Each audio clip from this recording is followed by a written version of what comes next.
So this is a picture of just a few of the very many angels that have gone on that we've lost from HLH, but we want to ride for them today. Down here in this corner is Carly, and this over here is Liam, and in the middle, of course, is Matthew, and this is our Andrew, and up here is Annie. And these are just a few. I mean, we could have posters and posters, unfortunately, which is why we're riding. I find a kind of peace and restored belief in man when I witness the kind of strength, sincere desires, and love of total strangers to pull together for something bigger than themselves. The physical challenges they endure on this journey are just a small part of the larger experience they are all sharing. This ride isn't just about raising money or awareness.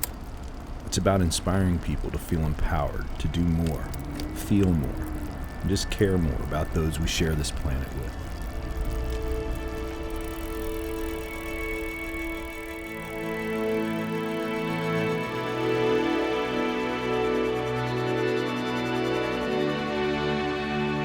We have a lot of people out here getting ready to ride their bicycles 700 miles over 7 days across 5 states in memory of my sons, Matthew and Andrew.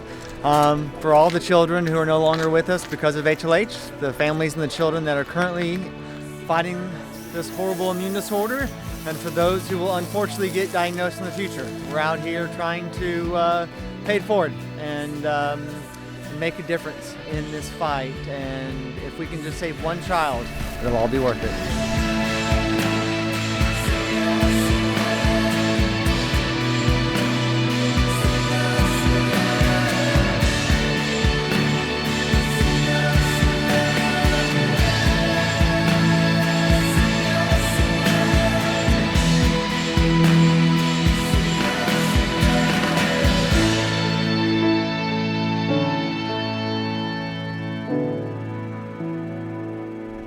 I've laughed literally nonstop. I've cried some, but it's just been awesome, you know. And I feel like these are the kinds of things that you really learn about yourself when you do things that are outside of your comfort zone.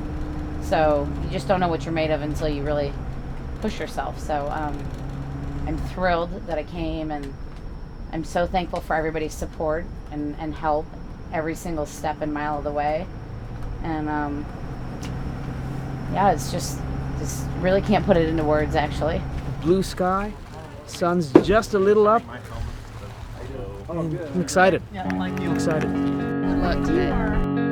Thank you very much. Good to see you. You couldn't find a better starting spot, I don't think.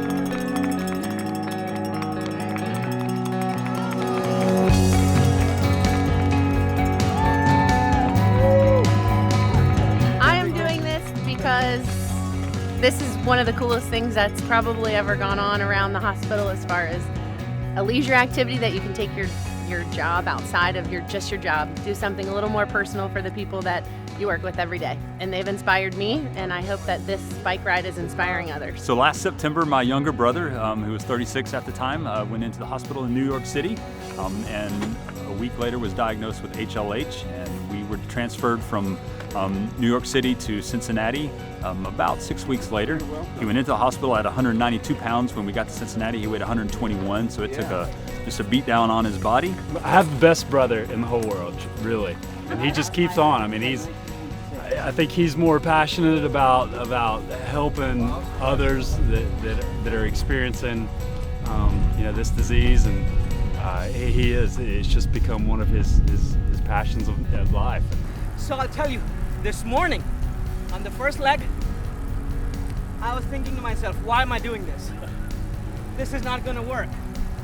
And but then I had to remind myself that it's just one pedal stroke at a time, and I motivated myself to keep going. I'm thinking about how my sister and I really need to make up. We've been in a big standoff for a while. That's actually what I was just daydreaming about. Because there's something about when you break yourself down physically. You know, there's something to it when you break yourself down to those base bits. Then you have no choice but to kind of reassemble. And it's a kind of, I suppose, a spiritual opportunity to reassemble the way you like. which is what I like about endurance sports, truthfully, is I like sort of the breaking down. I don't know if you've noticed, but it all seems like we're all kind of, besides beyond HLH, we're all kind of the same kind of people. I think we all have the sense of humor. We all have the need to be around each other and to give each other support and love, and you can just feel that the intensity, I think, and the passion that everybody shares. Not just about the bike ride and not just about HLH, but also just about life in general. I think I'm gonna get all choked up. Anyway, it's very cool. It's just a special thing to be a part of. I'm doing this because my daughter Aspen was diagnosed with HLH in August of last year, and she had her bone marrow transplant in January and has been inpatient at Cincinnati Children's for the last 8 months.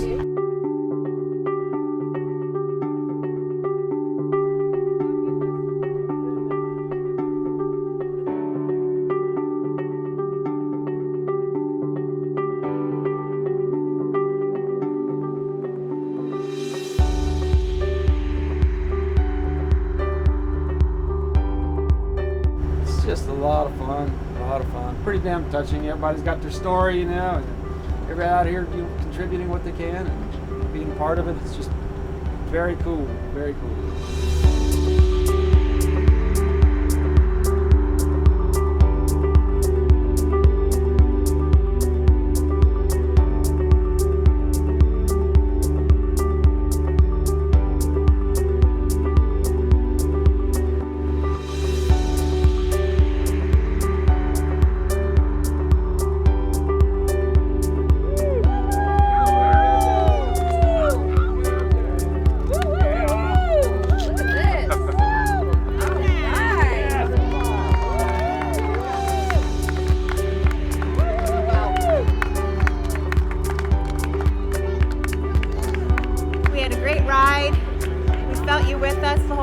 We know you were rooting for us and we could really feel your love. Keep praying for us and keep loving us because we have a long way to go. Day one is done. Father, thanks so much for a great day yesterday. Thanks for sustaining our bodies. Thanks for taking care of us. Lord, we think especially of Bogdan this morning and his family. Lord, would you just provide for them financially the things that they need? God, their story is just unbelievable to me. And so touch his body, heal his body, and make today the best day he's had in a long, long, long time. Keep us safe today. Let us have some fun and give us some extra strength in our legs. Love you, God. Thanks. Amen. All right.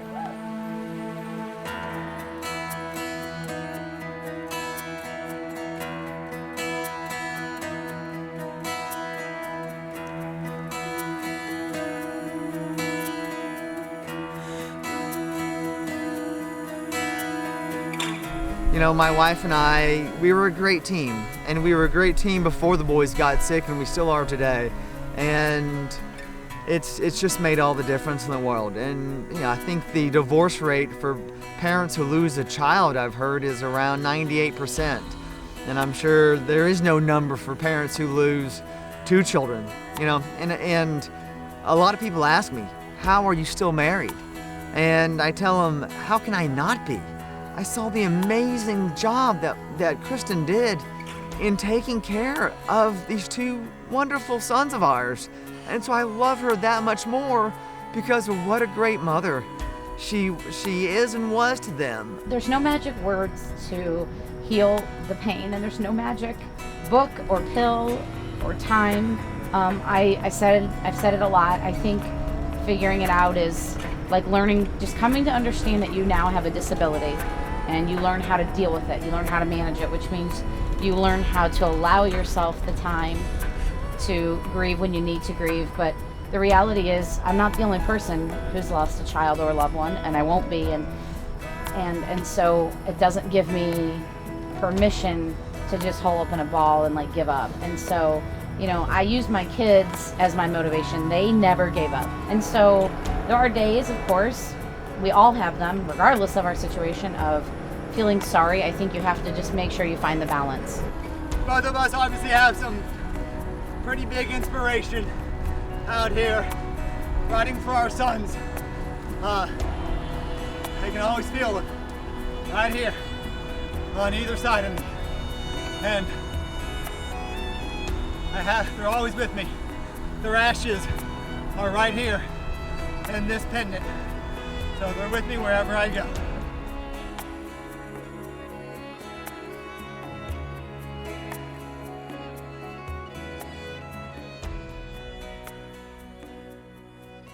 HLH is it's a bit of a mystery, but in basic terms, as we understand, it's regulation of the immune system gone awry.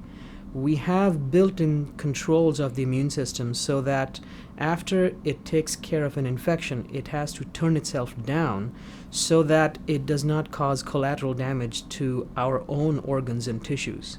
And if left untreated, this uncontrolled inflammatory attack on our organs can severely damage them, including proving fatal. And because it's such a dangerous disease that you require a bone marrow transplant in order to essentially stop it. So just like children that are born with essentially no immune system, right, in order to survive, they need a bone marrow transplant. In the case of HLH, you have an immune system that doesn't know when to quit, and for that reason you also need a bone marrow transplant to sort of reestablish normal balance. When I can't walk outside, I can't walk without boots.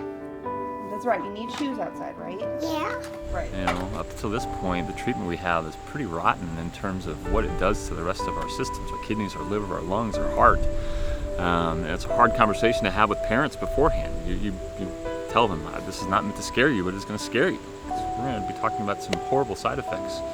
And that is getting better. So that's what I hope. That's what I hope people get from this, and hopefully they know and come to realize that in order to really get to that pinnacle, you know, where we want to be, it's going to require some help. Currently, a bone marrow transplant is the best chance these kids fighting HLH have for winning the battle.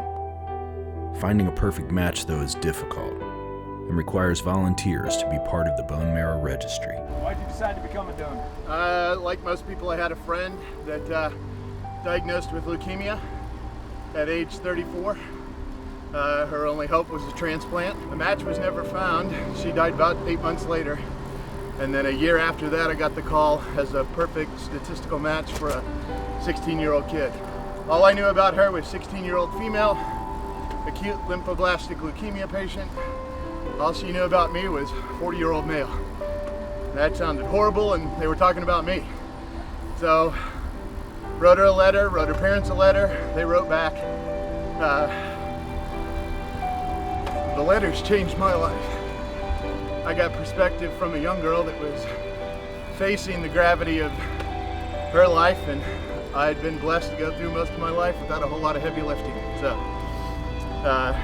yeah. Now it's paying it forward, dismissing the myths about the process, and encouraging people to get on the registry. Simplest thing you can do.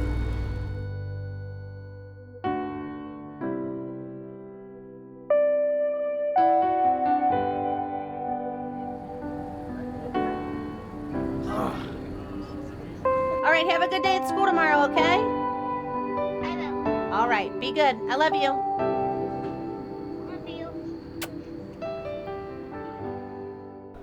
I was an athlete. I had a full soccer scholarship to the University of Charleston in West Virginia.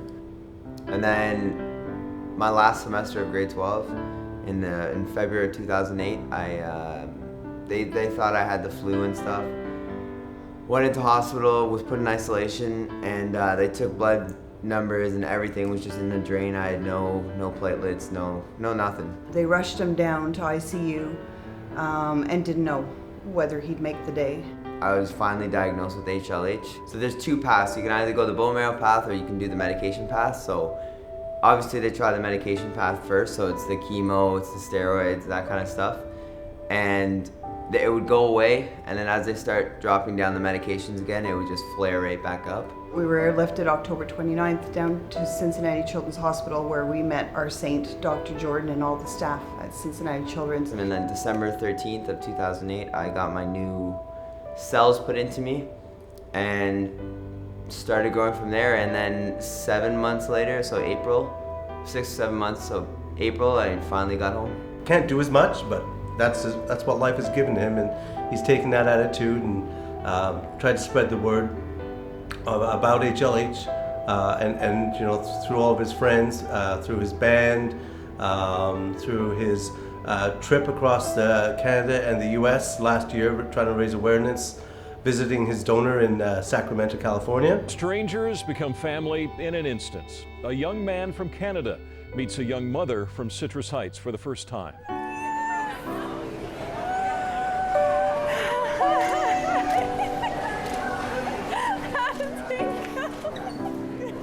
So, I don't know, I kind of look at life and there's gonna be obviously more bumps for me. Like, I've had a hip replacement, my knees are shot, my left one's going, my elbow's locked, but it's all under being alive, you know? So last night I did sleep in the RV, which I've always wanted to sleep in an RV, and actually I tried to convince my parents to sell our house when I was little and get an RV. Now I realize that would have been an awful idea. But it was really fun, and I figured since this is 2015 and this is probably 1915, it was safer to sleep in here. It was actually really cozy, so it was fun. It was a win-win. I stopped buying product for my hair about 5 years ago, but I've got 6 things of product dedicated to my butt today. So yeah, it's all about maintenance.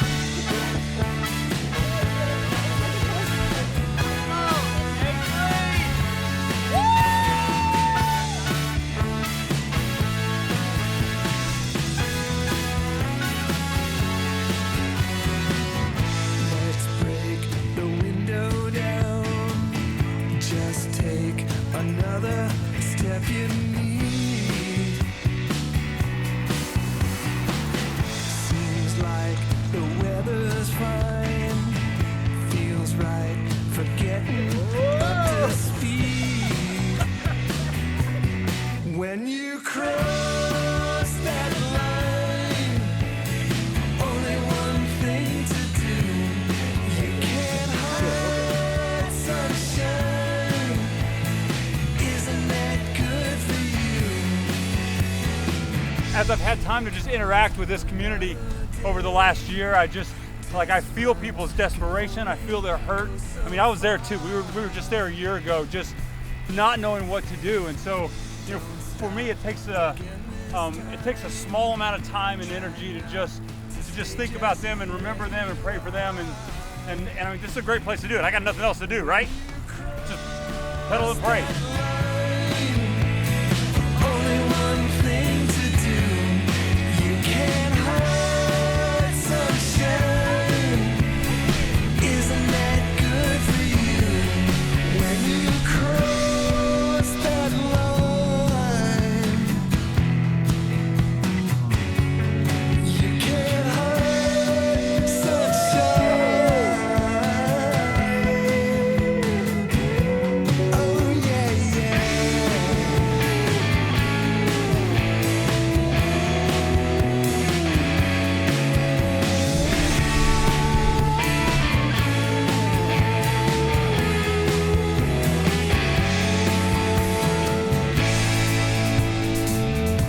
For me to be here and to meet these guys and to be able to do it with my brother, it's amazing. This has been one of the best experiences of my life. Right on. You cross that line, only one thing to do.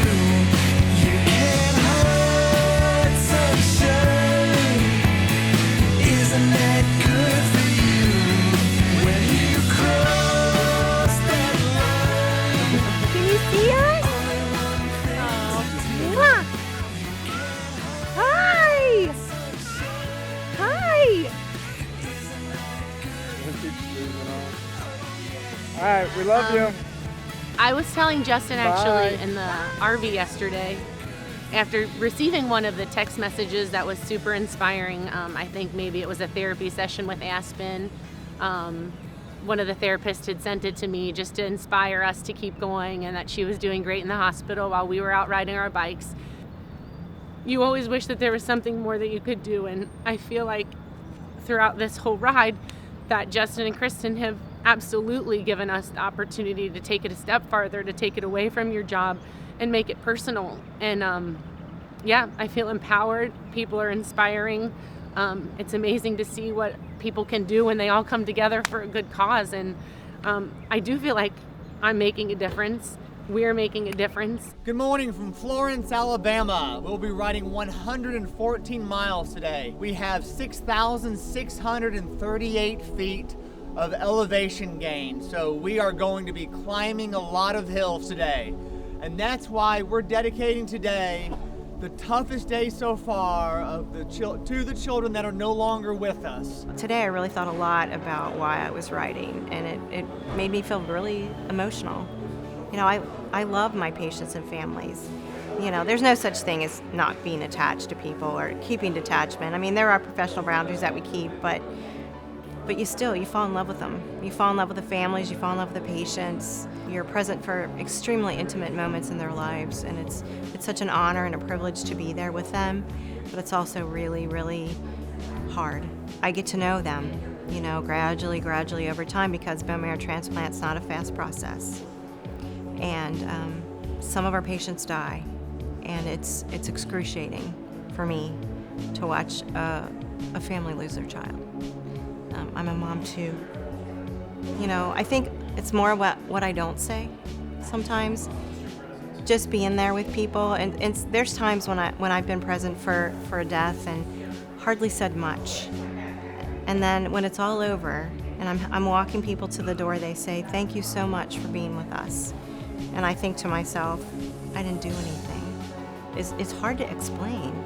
Just to be there to answer their questions, to be there no matter how bad their emotional pain is. I don't leave, I stay with them, and I stay present to their pain.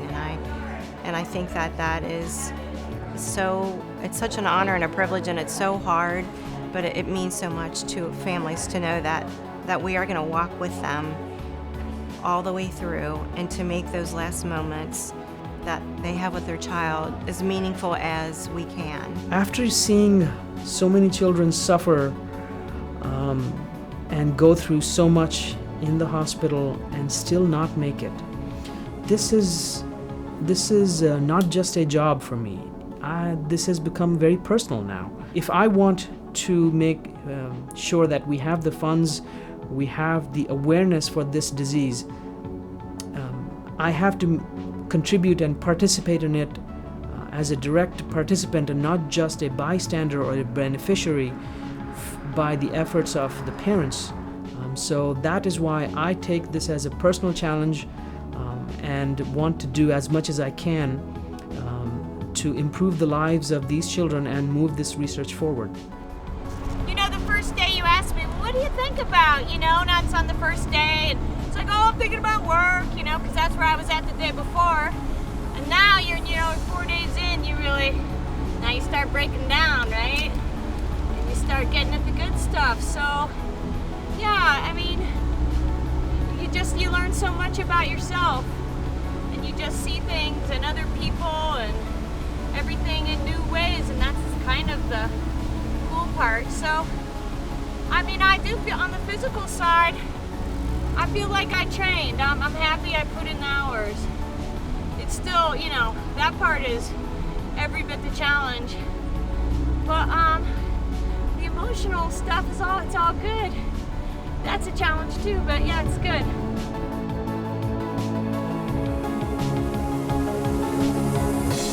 By the end of today, we will have done 475 of the 700 miles.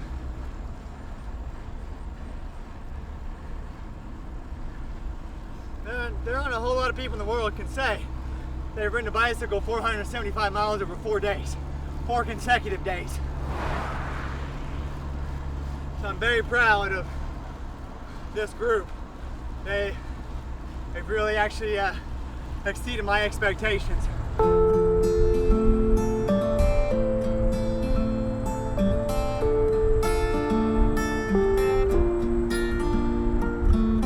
When we were young, we were a little gang.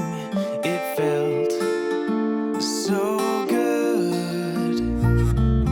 We were the kids, the boys in our town. Our lives lay like open cards.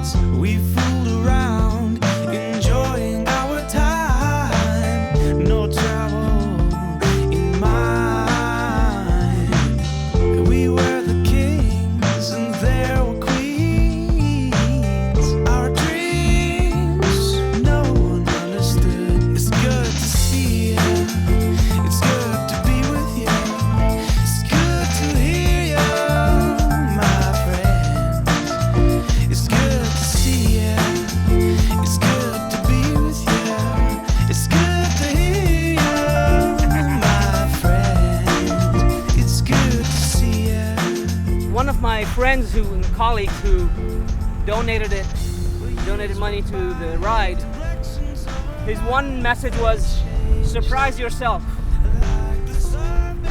And so I'm hoping that's what I'm gonna do. Lived another kind of life. Oh, long time no see. Once in a while, I'll take a train. My old home, it's like time is standing still. And it's good to see you. It's good to be with you. It's good to hear you, my friend. It's good to see you. It's good to be with you. It's good to hear you. Yeah, it's gorgeous scenery, like. I'm loving every minute of it. It's beautiful.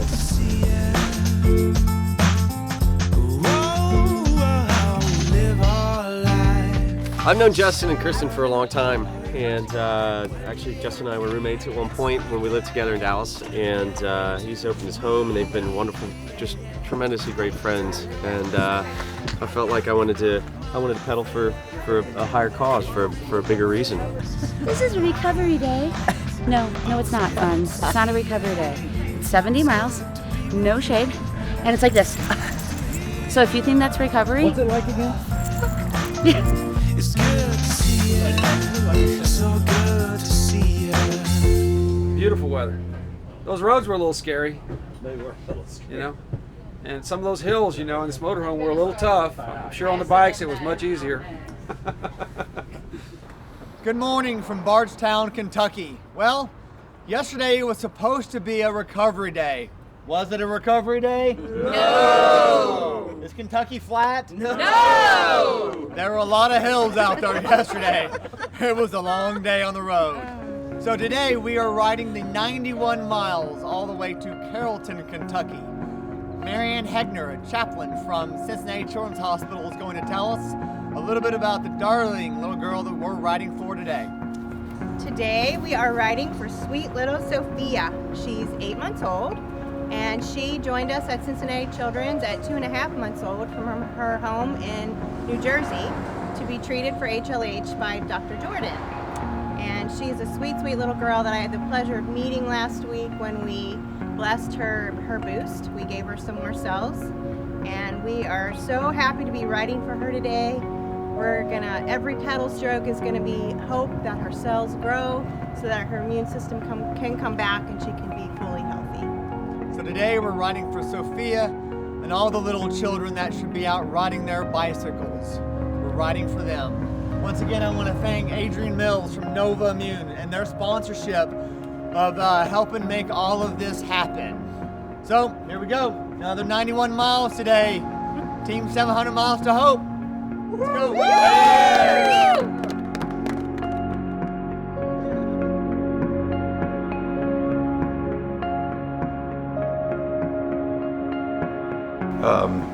You know, when you got your best buddy who's lost 2 children, you know, the why becomes easy. You know, I started talking to Justin once, right when all this stuff went down.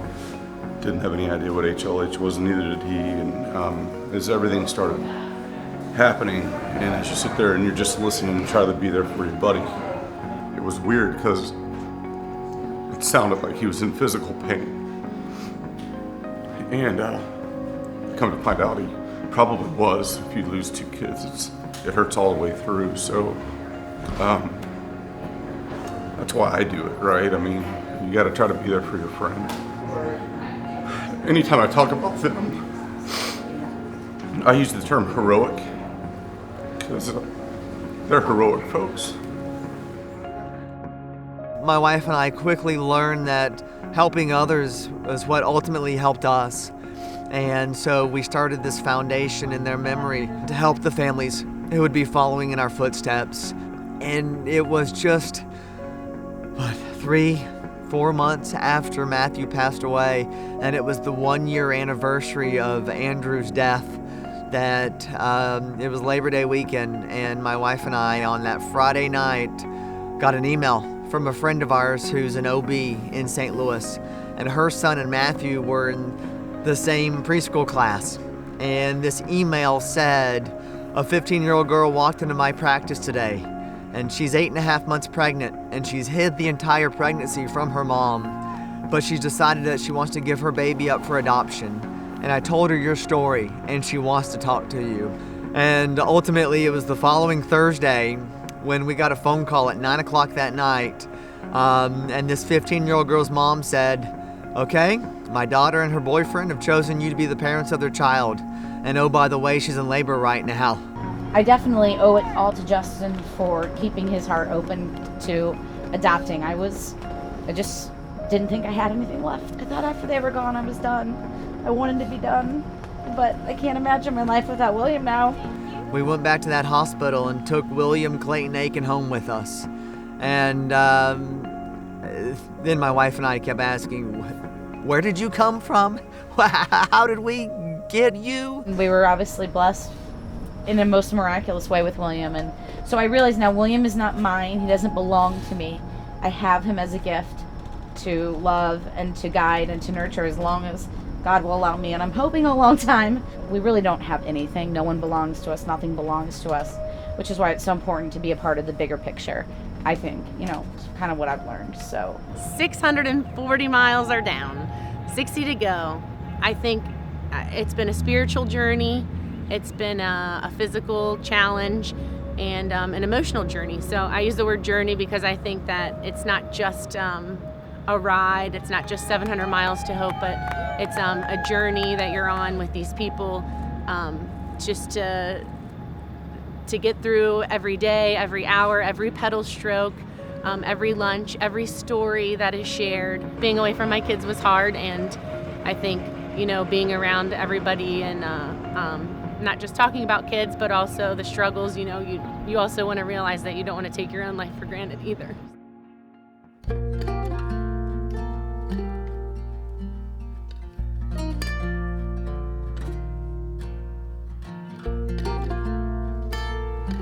Good morning from Carrollton, Kentucky. Today is day 7 of our 700 miles to Hope ride. So we've now ridden our bicycles across 5 states, and we'll be riding 64 miles today to the front doors of Cincinnati Children's Hospital. Today's a very, very special day as we are riding for the survivors. Well, obviously we want to say thank you to every employee at Cincinnati Children's Hospital that works tirelessly to help these kids and their families from the minute they present with this awful disease to the minute they get to leave and go on and start a new chapter. So this is, again, just a small picture, but I want to point out a few that we're riding for. This is Mia Bell up here, and we have William and Maya and Ashton, I can't see, and Brayton and Hannah and Mason, and then of course we have our very own Sean Felto right here, and we've got Aaron Peterson, who's not in the group, but he's Happy's brother, who's also a survivor. So there's so many more, and this is why we ride, because there are lots of kids that make it, and we want to see more and more kids make it every day. So all of the money raised before, during, and after our ride will go to support the HLH Center of Excellence at Cincinnati Children's Hospital and their 4 core priorities of research, awareness, family support, and clinical care. So thank you for helping us write a check today for $350,000. We truly appreciate your help. We ride because we have hope. Hope that we can inspire a few families that are currently fighting, hope that there won't be another HLH funeral, and hope that with every little pedal stroke, we're getting just that much closer to ending HLH. So team, ready for one last day out there on the road? Yeah!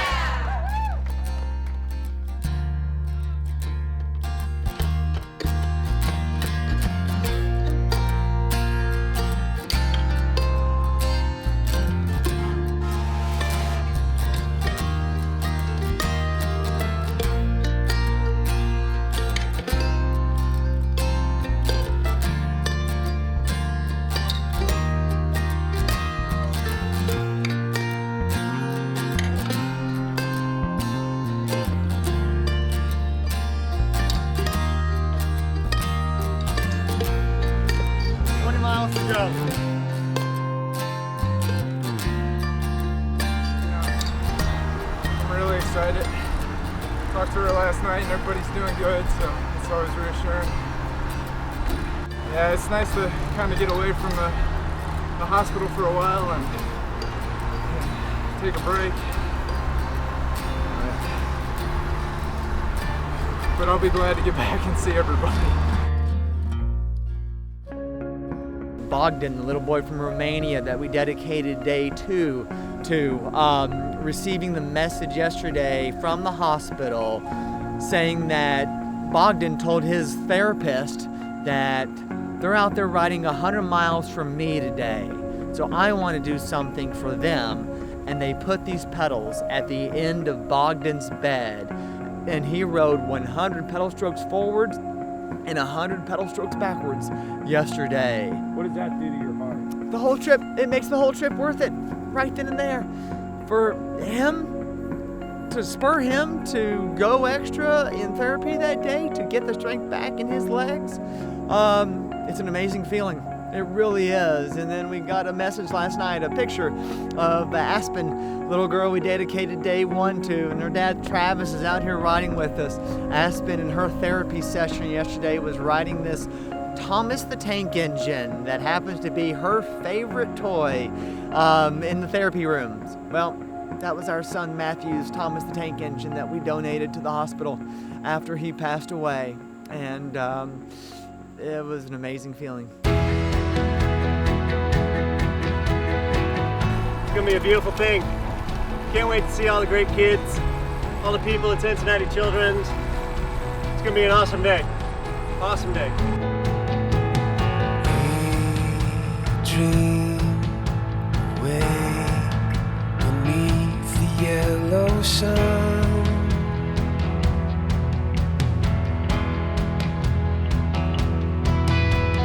Hearts beat the same way in everyone. Beauty within, 1,000 shades of skin. We live, we love, we give while we learn. It turns.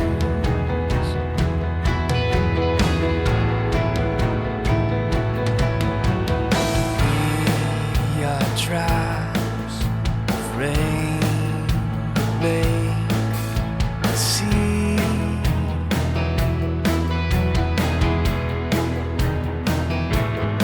So tell me who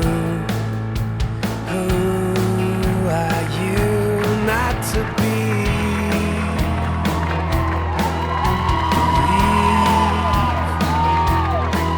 There's beauty within, 1,000 shades of skin.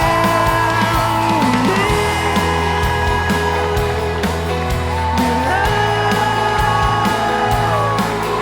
we give, we learn, it turns. We stand, we sing.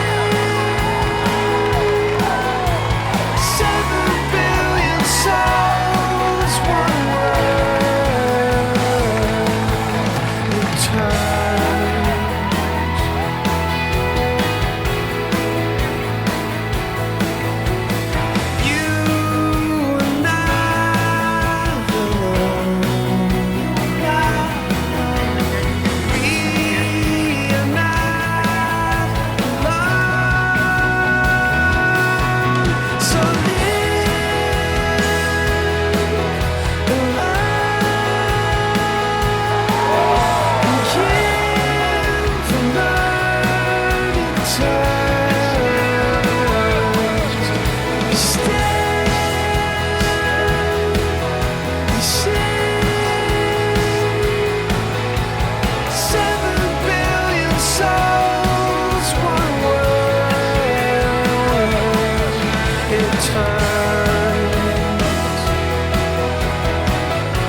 endlessly to all the tourists of the town. The smell of flowers in the air, it's so sweet you can't deny. And if you want to go with me, I'm so busy but I'll try.